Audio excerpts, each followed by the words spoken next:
Blog Talk Radio.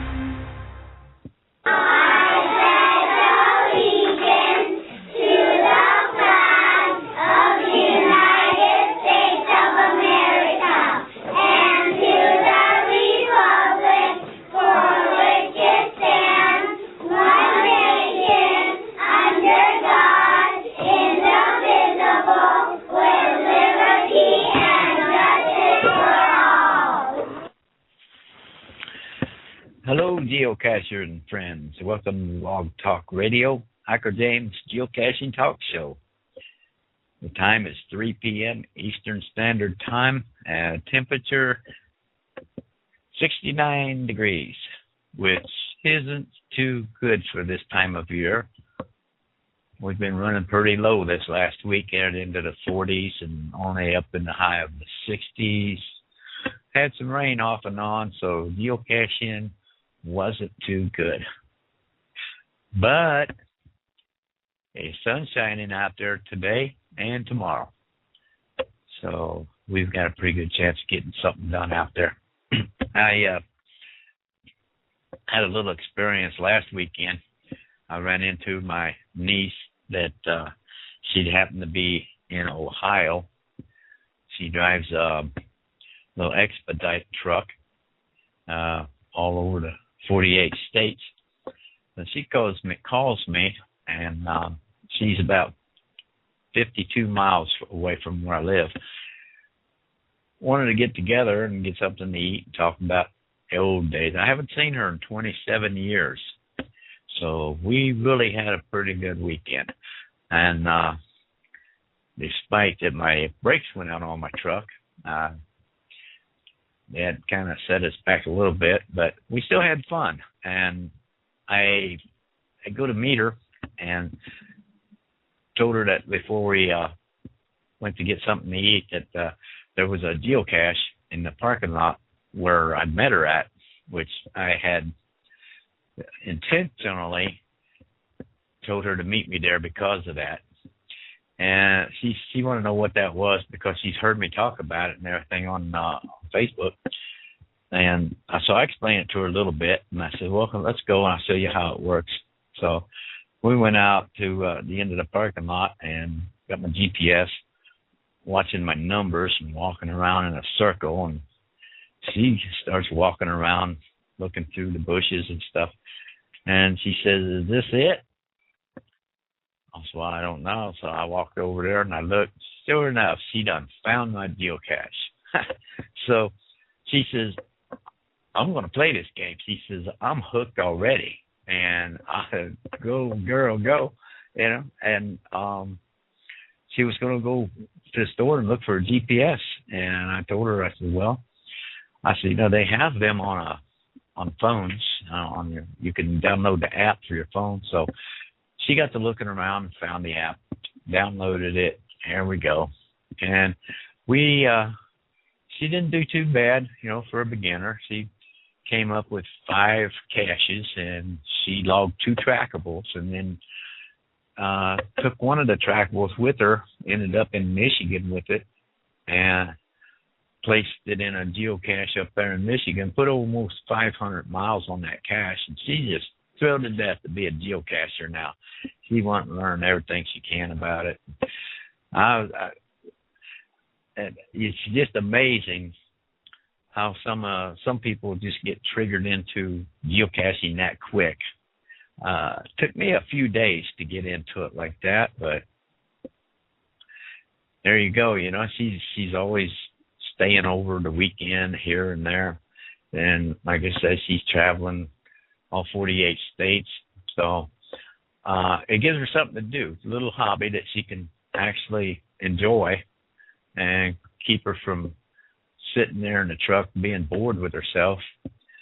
And but anyway, we had a good time out there. And well, we're going to run a little ad here, and we'll be back in about 26 seconds. This part of the Geocaching Talk Show is sponsored by Hikerjamz. For a full line of geocaching needs, visit their website today. Serving the geocaching community since 2005, Hikerjamz is an official groundspeak distributor and has everything you need for geocaching supplies. That's www.cacheadvance.com, spelled CACHE-advance.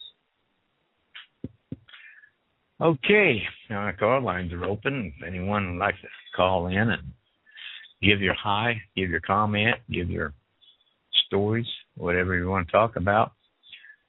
We're just casually just sitting here waiting. Okay, I have a little different hobby on the side of geocaching. I do some metal detecting, and at work I had this little screwdriver set that I'd lost one of the screwdriver bits out of it, and that was 3 years ago, and I just got this metal detector at about Christmas time, and I called the boss up, or talked to the boss, and asked him about getting permission to metal detect on the property to try to find that. And he signed a paper saying I had permission, so we're going to try that out after the show. Me and my son going up there and check it out. So, okay, we got a call in here. Let's take it and see what happens. Hello, you're live. Yeah, hi, Hikerjamz. This is Ken calling in from Arizona. It's a little after 12 p.m., and today we have a temperature of about 92 degrees.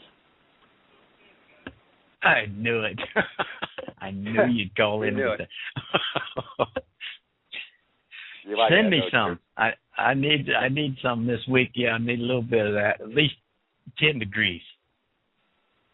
All right, I'll see what I can do. Okay. So yeah, you had a good time with your niece, huh? I sure did. Yeah, like I said, I haven't seen her since she was 16, and she's 41 now. So she's out there all grown up and working for herself. Bought her a nice little van, to do the expediting in, and been out there for 2 years driving that. But the only bad thing that set us back was that my brakes going out. But the good thing is, after all the driving around we've done down there around Dayton and the area, up and down the hills and in and out, they went out on me in the parking lot. So I was thankful for that. I just kind of drove around in a circle until it slowed down enough to where I could put it in reverse to stop it. Wow. Yeah. So how go ahead. I was just going to ask you how things are going out there this week. Not too bad. We went out last Sunday and did a power trail, like I was talking about, and we came up with about 83 caches in about 2 hours. And it took us that long to drive there. Yeah. Yeah. And it took us a little over an hour to get there. So that was count your 2 hours then, or you spent 2 hours actually? We cached for a total of 2 hours and probably 3 hours driving round trip. Okay, way to go. Well, we had to get out there early before the heat, and I put a picture on Cacheface. I don't know if you've seen it. One of the caches we had found, it was a giant, probably 3 or 4 foot round ammo can that they use for mortars or something like that. So that was kind of neat. We don't see those very often. Right. I kind of scrolled through Cacheface and I've been so busy thanking people for joining.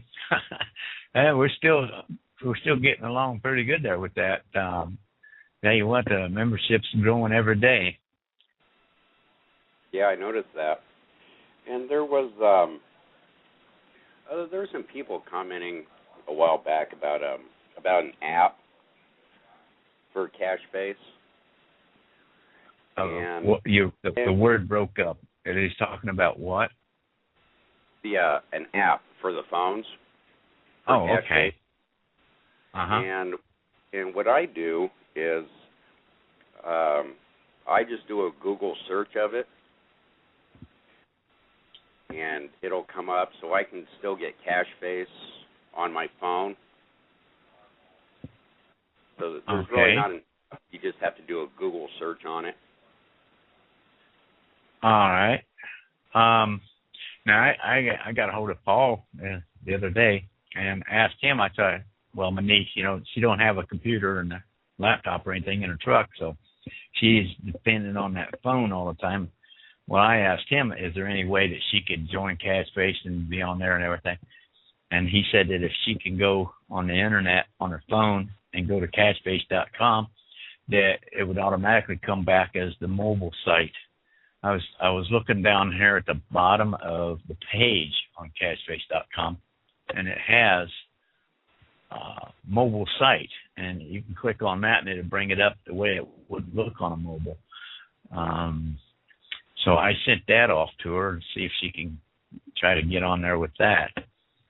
But yep, I was talking to and I was talking to you about the app that she had, and you was talking about the one for her to try out. I got that message to her, and she's going to try it out sometime this weekend when she gets a chance, and see if she can do anything with that. But I still had to go in. She gave me her password and everything, and I went into her account and showed that travel bug was placed where she had dropped it off at. So I don't know what the deal is with that app not working that way. Yeah, well, that's good that you got it figured out. But the app that we're talking about is CGeo, C::Geo, GEO. Mm-hmm. And that's the app that my wife and I use, and I really don't use the geocaching app that much anymore from the Groundspeak one, geocaching.com. Uh-huh. I guess there's so many different kind of phones out there that it's hard to find one that actually, like you said, find some flaws in different ones with different phones. Yeah, because what I've found, the CGO app, I believe, only works with, say, like the Samsung Galaxies, and it won't work with the iPhones. Ah, okay. The geocaching.com app actually works better. I think that was mainly made for the iPhone. Right. Yeah, she's like, what did I say? She had the Galaxy 3 or something like that. So, well, as long as you can just, hit and miss with it till you find one that works right. But it really helped if you had a backup, a laptop or a computer that it can, if it doesn't do something right, you can at least go in there and change it, And fix it. But that's what she's doing with me, like I said, she gave me her password, so if any kind of problem come up with that, I could just go in there and help her out, until she finds out what actually she's doing right or wrong. But that little video, I had the whole video of her when we found the cache, and I was showing it around the bushes and the trees and that, and where it was. I don't believe it was supposed to be where we found it. It was on the ground, but anyway, when she came out from them bushes, I was already out and around the side of it, and that was priceless, the way she was, how she was addicted. And then I put it on YouTube. I got it on my webpage and everything else, and she says, "Oh no, I'm a star." 5 second video made her a star. Yeah, well, that's good. It got worked out, because there's nothing more discouraging to a new geocacher than for something like that to happen to them. What's discouraging is when they find it before I do. That's discouraging to me. You know? It's funny because I'm walking around with my GPS looking at the numbers, see how far I am from it, trying to get a good GZ on it, you know, and they're already out there looking in the bushes and under rocks and stuff. So, yeah. Yesterday, my best friend's sister is down from Las Vegas, and we went down to the river. She wanted to go down to the river for a little bit, and it's just about a mile from the house. And I was kind of telling her about this on the way back, and I pulled up my phone real quick, and I said, well, pull over right here. And we walked out to it and started looking around and showed her what it was all about. So she started getting really excited. She said, when I go home, I'm going to look into this. Right. That's positive. There's thousands in Las Vegas. So. Yeah. Yeah, that's a positive. When they say they're going to go home and check it out, you know they're going to be a geocacher. And you can tell the first 5 minutes you talk to them whether they're going to like that or not. Well, I'd heard about this years ago. Someone was talking to me about it, and it just sounded too crazy. And I was like, you know, I just didn't paid attention to it. But that's what he was doing, and back in, it must have been 2005 when he was doing it. I would have followed up on that. I wish I'd have found out about it a lot sooner too, because I just heard about it about a year and a half ago, and I got right into it, you know, just like that, and signed up for the free site right then. Well, I'd say within 15 minutes after I started looking at the page and reading about it.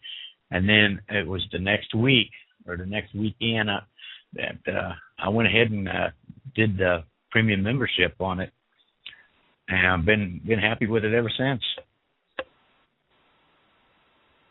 And I'm getting excited about the cache face travel bugs. Yeah, that's that can be interesting. I had that page brought up here. Yeah, I had the page brought up here. I was going to read that. Cache face trackable challenge. Cache face is activated. 10cacheface.com trackable is ready to go into the geocaching wilds for you to find. Log on geocaching.com and move on. Before you move them on, take a moment to photograph yourself and show us your best cache face alongside the trackable and post it in the cache face trackable group. And that is cacheface.com/group/91. We will be choosing the best cache face pulled next to the cacheface.com trackable, and the winner will receive a year premium membership to geocaching.com. The first draw will take place on Friday, the 1st November 2013. And you can see the trackable mission on geocaching.com. Go to look for TB5V like Victor, G like George, 6, E like Edward. TB5VG 6E. I want to check that out. I think that's a pretty good little thing going on there. That, you know, and having to get it out to a lot of people, you know what cacheface.com is all about. Yeah, because you actually have to go to the site to check it out. And I haven't had a chance to look, but have there any been found yet? No, he's visiting places with them right now. Okay. He's put 77.5 miles on it so far. The way it looks like, it kind of looks like there's 10 of them with the same number on it, maybe. I don't know for sure, but yeah. So anyway, it showing him going all over the United Kingdom there with it, putting mile and a half, 22.5 mile, 3.5 mile, and so he's got a total of 77.4 miles on it since the 21st. So the last 4 days. Oh, that's good. Yeah, that's kind of risky too with what happens with travel bugs. So hopefully they'll all make it. Well, like I said, I'm gonna grab one and attach something to it, something that's not a valuable looking something. It seems like when I put anything on one, they take it because of that. What's attached to it. So, and the little can opener or pop, the pop ring on a pop can. They had these little openers where you could slip under it and pop it open without breaking your fingernail off. I had one of them on a travel bug, and that thing's still out there going. But if I put, something like Simon or something like that on it, they disappear. Yeah, I don't understand. Because I found some that was someone had made like a dog tag and just engraved the number in there. And when I went to log it, the first one I found was an army man on it. But when I went to log it, it was a fish lure originally. Well, someone was taking the things off of they were taking the dog tags and the trackable and making their own tag and putting it with an army man or something of that nature. So they're taking off the good stuff and putting on just plastic something. Yeah, but they're taking the whole travel bug dog tag and everything. Well, I don't know how to stop that from happening. There must be a disgruntled geocacher out there somewhere. You think so? Yeah. I think it's a muggle. What I did is, and I emailed the owners and said, this is what I found, and, this is what it should be. So I actually went out. I actually had the same fishing lure in my tackle box, and I pulled the hooks off and sent it back out there. So it was still original. Right. You had any changes in your reviewers out that way? We've got a couple of new reviewers out here. One from Ohio. We got a new one, and there's one in Kentucky that's come up with a new reviewer.